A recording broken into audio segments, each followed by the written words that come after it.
It's less than 2 weeks until Christmas, so hopefully you've already sent all your gifts that you're sending to me. Don't send me anything. I'm good. I should be sending you something.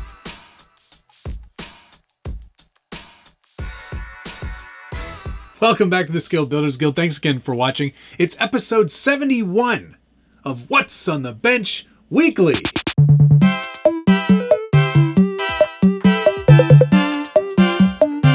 And if you're not familiar with this show, it's where I take you through projects that I'm working on, things that are on the bench, paint, weathering, detailing, modifying, whatever. There's all kinds of things that happen on this show, and that's presumably why you're here. So let's just get right into it. First thing on the bench today, this Element Night Runner body. This is the James Knight Night Runner Toyota-esque looking truck. And familiar pattern, the TRD Racing Development pattern. Similar colors. This is the Sandstorm, yellow, orange, red. But this is for Huff. And Huff is a skateboard company. Creative director at Huff is a bit of an RC nut now, and he and I kind of connected on Instagram. We got to talking a bunch, and he was very generous, sent me a whole bunch of merch, which was really super cool of him.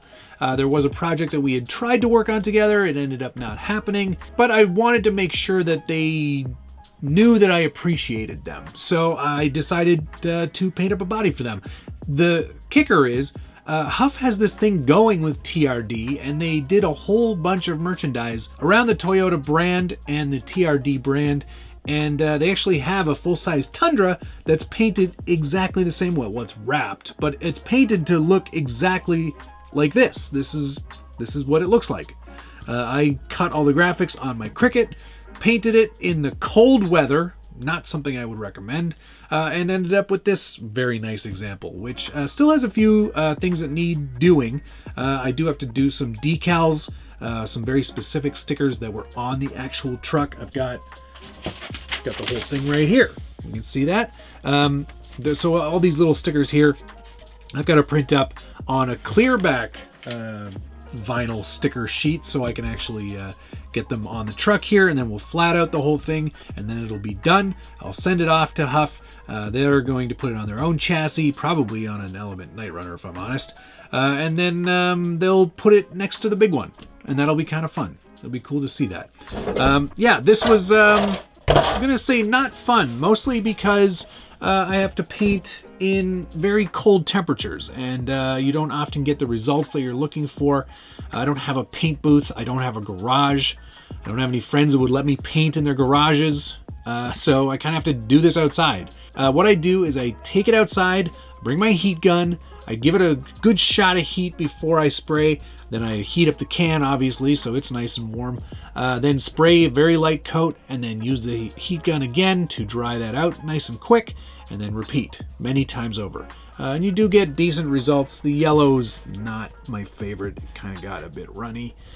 But other than that, I think it turned out pretty good. Now you're probably asking, where did you get that Sandstorm color? Well, that's actually a Tamiya TS color.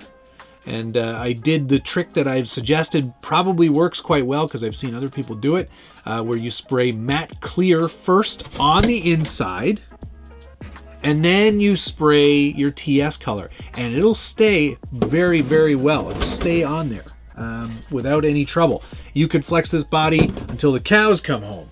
Where's my test piece? This is just a cutout from the fender here. But as you can see, you can bend that all you want, as much as you want, and that paint's not coming off. If you had just sprayed the TS without doing that PS matte clear layer first, guaranteed it's going to flake right off. Nasty.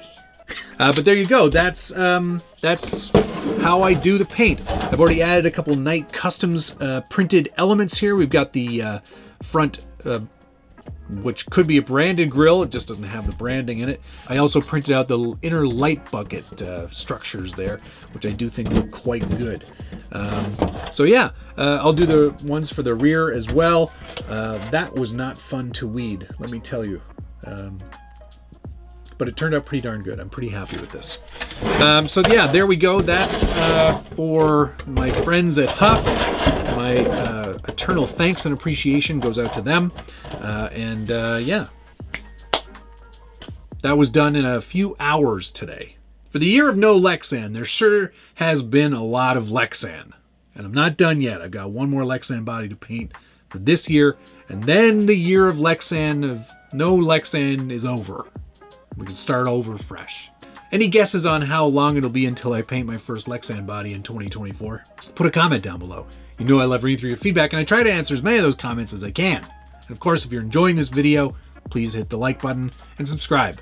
I don't know why you haven't subscribed yet, but now's the time. Make it a New Year's resolution. All right, on to the next thing. I'll bet you didn't see this coming. Volvo Drift Moose-ile. There it is. It's all done and ready to hit the track.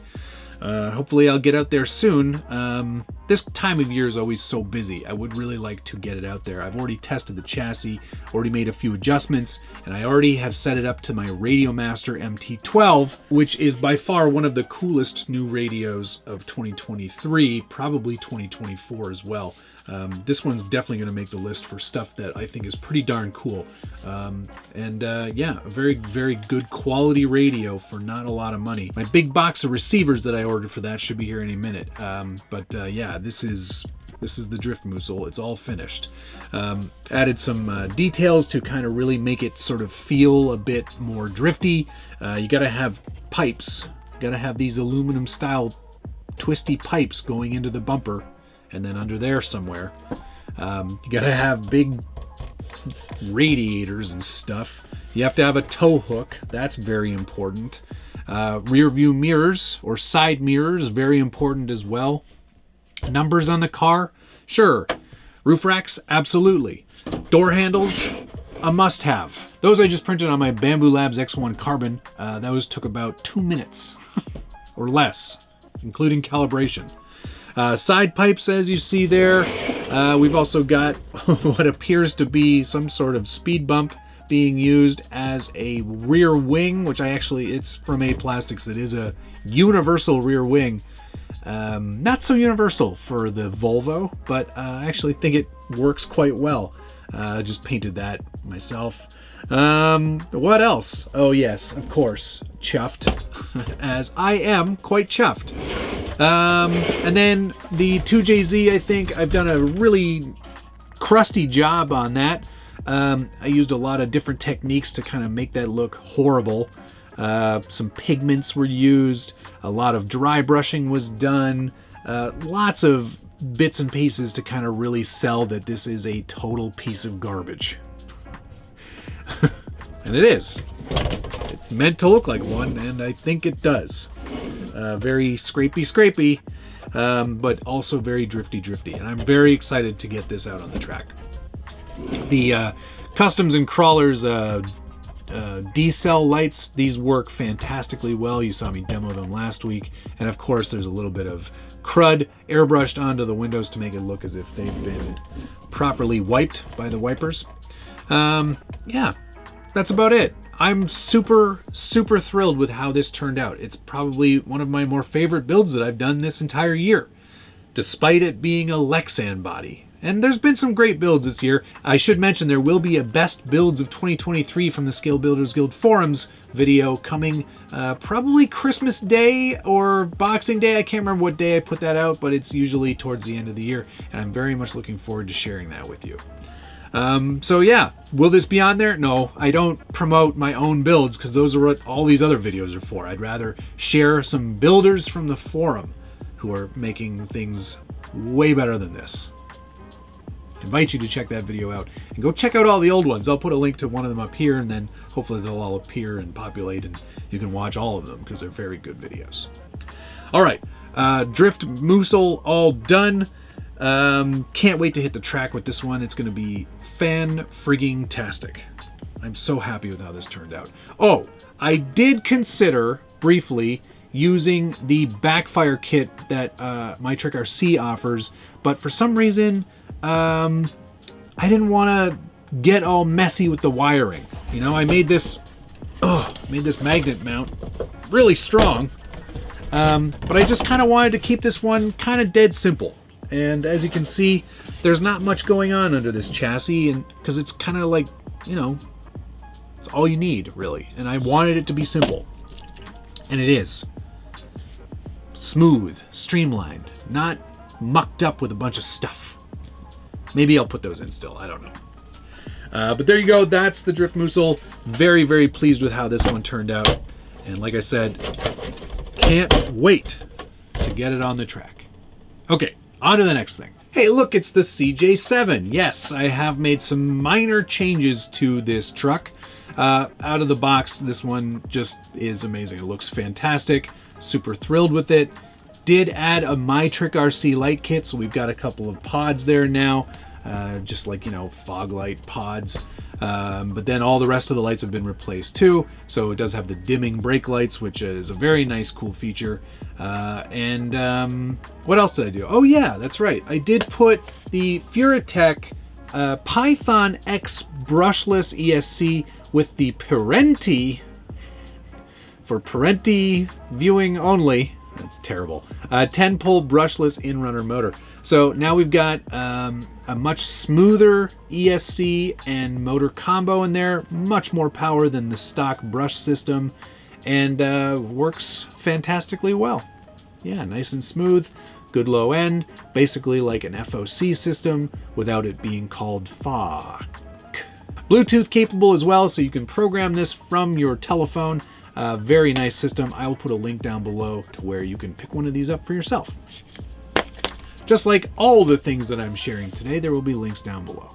Forgot to mention, I also put a Reefs 500 pink servo in there, so now we've got a lot more steering power, which is fantastic. This Python X does have a variable BEC, and I am running it at the max voltage, which is around 8 volts. So you do get a lot more power out of that servo, which is great. Looks really good. Nice, super slow crawl rate, thanks to that Python X and Parenti motor from Furatech. It makes a world of difference when you want to do nice, slow trail crawling, and this is absolute perfection. So happy with that. My Trick RC light kit looks fantastic in there. So a nice couple of upgrades in there to really make this truck shine. I think this thing is going to be a huge seller, and if you haven't gotten one yet, definitely put yourself down on the pre-order because I think they are going to go. All right, what do we got next? And finally this week, the FMS FJ40 now on leaf springs, the way it should be. I managed to get this converted over a couple of hours. It was actually a pretty easy conversion. The leaf spring kit that you need to order is for the Michigan, and you get all the parts you'll need to convert this one as well. The main difference that I noticed right away is that this truck already comes with the front battery motor transmission mount with the leaf spring hangers already on it. So you won't need to replace that big plastic piece. Everything else you'll still need to do. But not a very difficult kit to do this conversion on. There are a few things to watch out for, but nothing that really kind of weirded me out. Probably the biggest thing that I kind of noticed was, of course, if you put all of the leaves on, it will be way too rigid. Even now, I think it's set up properly, but it could use a bit more flexibility, and I'm sure as those springs get worked in, it'll get better. I still used the shocks. I just took the springs off of them, and there's no real mounting points for them that work well. Because of course with leaf springs there's a lot less articulation, so I kind of placed them where I thought they should go, and they still just they just offer a little bit of damping. It's not really anything more than that. Other than that though, not a difficult install. Oh, one final other note, the leaf spring retaining panel that goes on top of where the U-bolts are, not drilled all the way through, and there are some pegs that do need to go all the way through in order to keep those springs in place. So I just drilled them through, but not a big deal. I don't know if you noticed, but I put Camel Trophy stickers on here because I thought it would be kind of funny to do a Toyota Land Cruiser Camel Trophy Edition. Of course, I know that it's only supposed to be Land Rovers that did that, but for me, I was like, let's do something comical for fun. And no profit whatsoever. But yeah, there you go. Leaf springs as it's meant to be. Oh, one other nice note on here, and I'm sure that you'll see it here. These rear fenders, these are designed by Crawl NYC, who is not dead. He's still alive. He just doesn't answer comments or DMs or messages on Thingiverse or anything. But he put these out and they are a perfect fit and they look fantastic on there.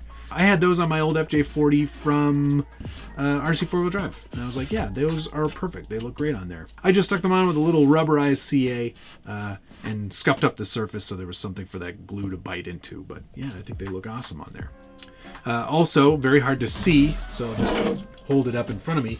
I added the Scale Metal Supplies sand rails. I just screwed those into the existing cage because, again, it's a Camel Trophy truck.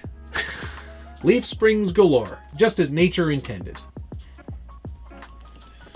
All right, I think that's going to do it for this week's episode. 72, I believe, is a live episode, if I'm not mistaken. We usually do one of those every 8 weeks, so I think that's the one. So next week, one more week before the holiday, and we'll do a live episode. So I'm looking forward to sharing that with you. Thanks so much for watching. See you again next week.